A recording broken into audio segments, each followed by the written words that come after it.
Hey everyone, welcome back to the channel. And if you've been a believer for more than, let's say, like a few days or a few hours, at some point in your faith journey, you would have felt distant from God.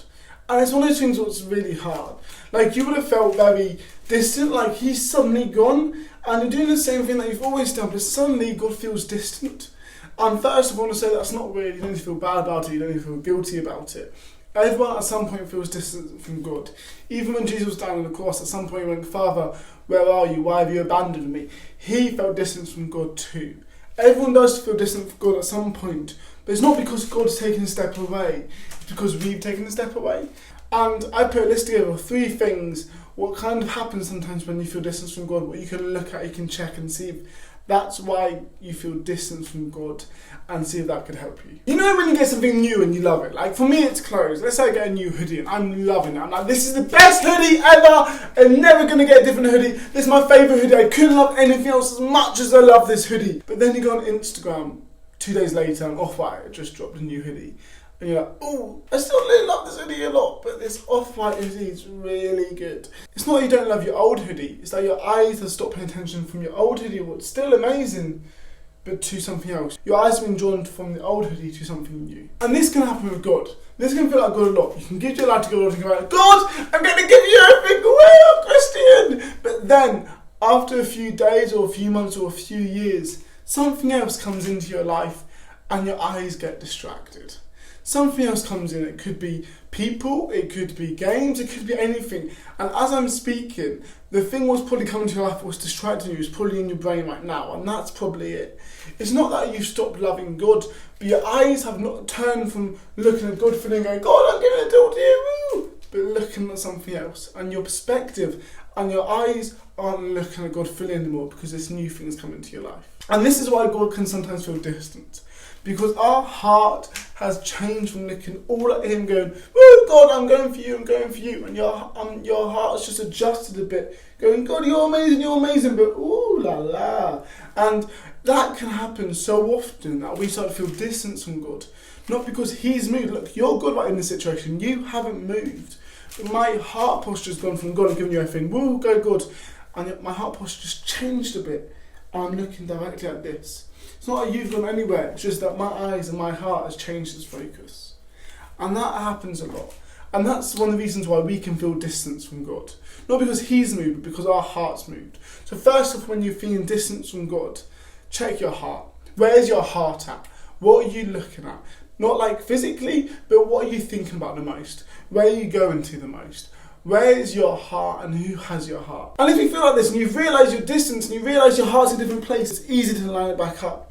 You do things what changes your posture, so you're maybe not going there as much, doing that as much, seeing that as much. Also, you pray to God and go, God, I'm sorry, I gave you my heart, but it changed. I need you to realign it. I need you to bring me back. I give you full control of my body and my heart. Let's go. If you align it back with God, it's going to be a lot easier and he's going to feel less distance because you are facing him. Have you ever done like a new game or like a new TV series? You're like, this is the best thing ever, how come I've never done this before? Woo! And you start watching it, like a few minutes later you look up and you look at the clock and it's 6 hours later. And you've watched the whole season or you've played the whole game and you're like, what's just happened? And you've missed meeting your friends, you've missed doing all your jobs because you're so engrossed in this that everything else has gone away. And this can happen with God a lot. We get so engrossed in life, we get so engrossed with the days in and days out of life and how exciting it is and everything it is, and we'd be so busy that suddenly you can spend 4 days and you haven't done any good time. And you're like, wow, I feel distance from God, what's happened there? It's because you haven't spent any time with him. We need to stop looking at God as a company, as an organisation, but start looking at God as a relationship. You see, if I don't see my friend for a few days, I'm going to feel distance from my friend. Not because we both stopped loving each other, not because we haven't loved each other, we don't still care about each other, just because we haven't spent any time together. And this is one of the reasons we can feel distance from God. Not because he's moved anywhere, but you just been so distracted with life, you're like, woo, life, that you just forgot to spend time with him. And the best way to tackle that so you don't get distance from God by letting life just take over you is have a routine. Have a routine devotion time. Like I do it every morning in this garage. I come down and do it for half an hour. And if you have that routine, it's going to work. But you've got to be strict about that routine. That's got to be a non-negotiable. You've got to wake up half an hour earlier than you would do normally so you have that God time. So another way you might be feel distance from God is just because you've let life overtake you and you just can't remember the last time you spent time with God. So find a routine and spend time with Him. You know when you're listening to like a preacher or a talk and the preacher goes, God has spoken to me and told me to go there. And you're like, wow, that's sick. How would God speak to me like that? And because I don't do a good job of explaining how God has spoken, we get into this mindset that these preachers and these people go, God's spoken to me. There's a loud booming voice from up above going, go there, Joel. And you're like, oh, okay, that's awesome. And we expect that. And when we're in our God time, when we're waiting for God to speak to us, we're sitting there awaiting this loud, big voice, and it doesn't come. And you feel guilty, and you feel bad, because you're like, why isn't God speaking to me? What have I done wrong? This doesn't make any sense. I'm waiting for this voice, and it's not coming.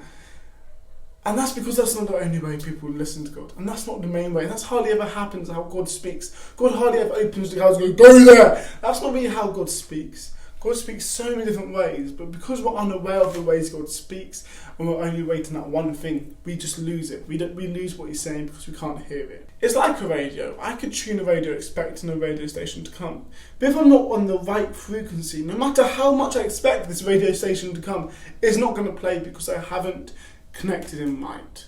I aren't listening to the right wavelengths. I aren't listening to the right thing. And that's what can happen with God a lot. If we don't realise how God can speak to us, we lose what He's trying to say just because we don't see it. And that happens loads. God speaks to us all the time, but we just don't see it because we don't realise that's how God speaks. So I'm going to read a few ways of how God speaks, and hopefully it's going to help you. So God speaks to you through your quiet thoughts, through the quiet time. It's not normally this loud voice, it's a very quiet thought.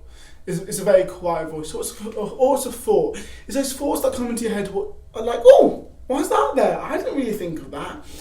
God can speak to you through people. God can speak to you through conversations you have about someone telling you something like, oh, that's weird. I think God's trying to tell me something there.